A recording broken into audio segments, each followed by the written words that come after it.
Física, aula 5, construção geométrica das imagens. Vamos ver nessa aula, então, como que ocorre a construção geométrica das imagens, começando analisando os espelhos côncavos. Na aula anterior, a gente aprendeu a situar aqui os pontos C, F e V e analisamos alguns raios que passam por esses pontos principais aqui, esses principais elementos geométricos dos espelhos esféricos. Agora, nós vamos analisar como que vai ser construída a imagem a partir da demarcação desses pontos. Temos aqui, então, uma imagem real, uma flor, um objeto. E nós vamos analisar como que é formada a imagem dessa flor num espelho côncavo. Dependendo da posição que essa flor está no meu eixo principal, eu vou ter diferentes formas dessa flor aparecer no espelho. Então, nós vamos analisar. Sempre para a gente analisar essa formação da imagem, nós vamos pensar nos raios que passam por esses pontos principais aqui, o ponto V e o ponto F. Então, pensando o seguinte, um raio que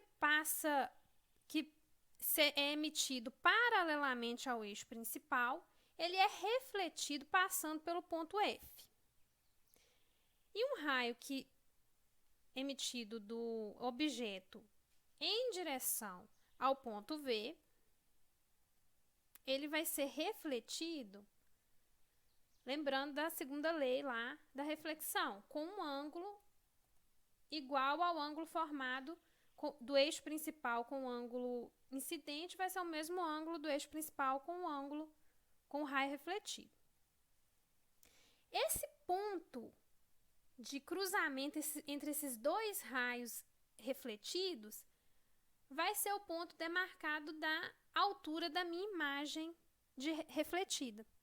Então, o objeto O que estiver antes do ponto C, ele está antes aqui, a imagem refletida, formada, ela vai ser real.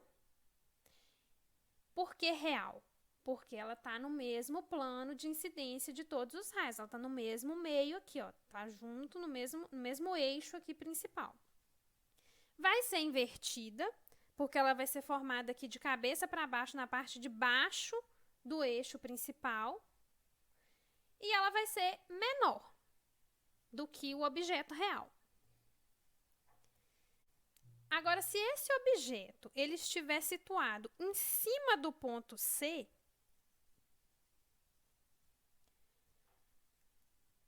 a gente tem o raio incidente, chega até o espelho e é refletido passando pelo ponto F. E o raio incidente no ponto V, refletido, respeitando a igualdade dos ângulos aqui.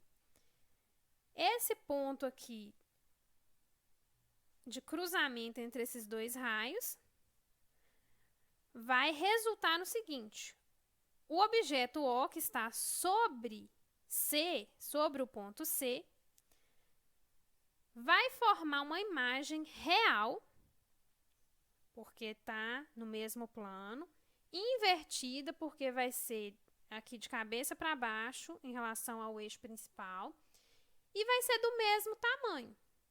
Então, vai estar o objeto aqui em cima, a imagem refletida de cabeça para baixo, do mesmo tamanho real. Agora, se esse objeto estiver entre C e F, temos aí os raios incidentes, e o meu ponto de cruzamento vai acontecer aqui, ó. Então, se o objeto está entre C e F, a imagem vai ser real, invertida, mas ela vai ser maior, ela vai ter um tamanho maior.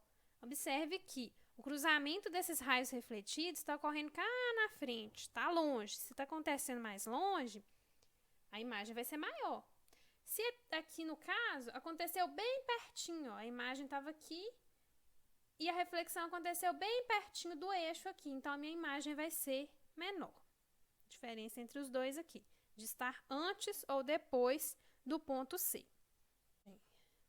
Se a gente tem um objeto situado em cima do ponto F, olha o que acontece.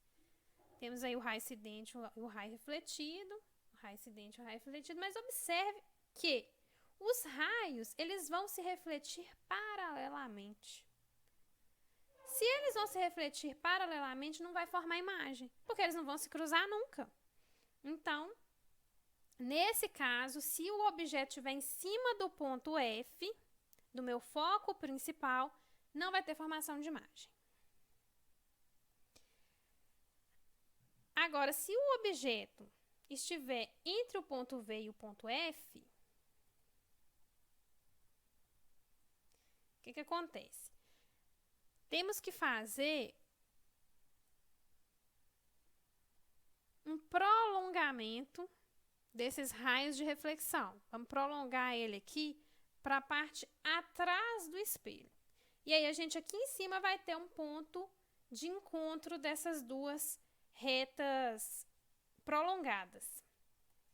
E aí, a gente tem uma formação de imagem. Uma formação de uma imagem maior, muito maior do que o meu objeto. Então, se o objeto está entre F e V, a imagem ela vai ser virtual. Olha a diferença. Todos eram real. Essa aqui agora é virtual. Por que ela é virtual? Porque ela está atrás do espelho. Ela não está no mesmo eixo onde está o objeto.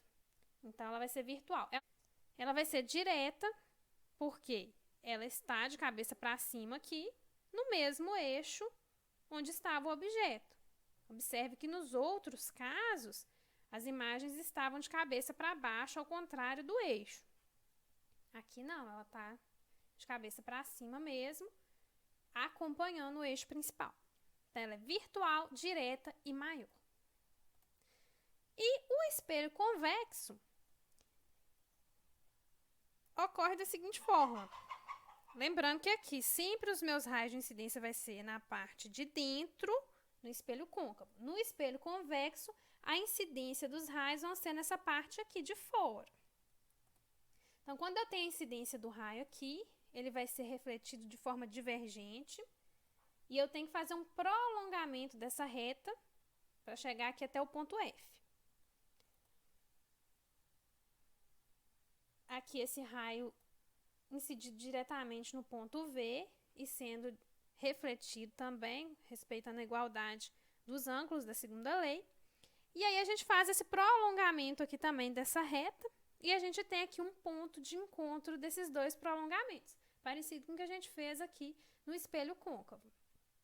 Só que nós estamos fazendo do lado de dentro aqui da circunferência. Então, a imagem ela vai ser formada aqui, do lado de dentro. Então, a imagem ela vai ser virtual, porque não está no mesmo plano, no mesmo meio de incidência que o objeto. O objeto está aqui na frente do espelho, a imagem está sendo formada atrás do espelho. Ela vai ser direta, porque ela não está de cabeça para baixo, né, igual esse caso aqui, esse último caso do espelho côncavo, e ela vai ser menor. Sempre no espelho convexo, a imagem vai ser menor e vai estar sempre formada entre o ponto V e o ponto F. O espelho convexo, em todos os casos, vão ser assim. Não tem esse tanto de caso igual o côncavo, não. Se você gostou do conteúdo, dá um joinha e se inscreva no canal.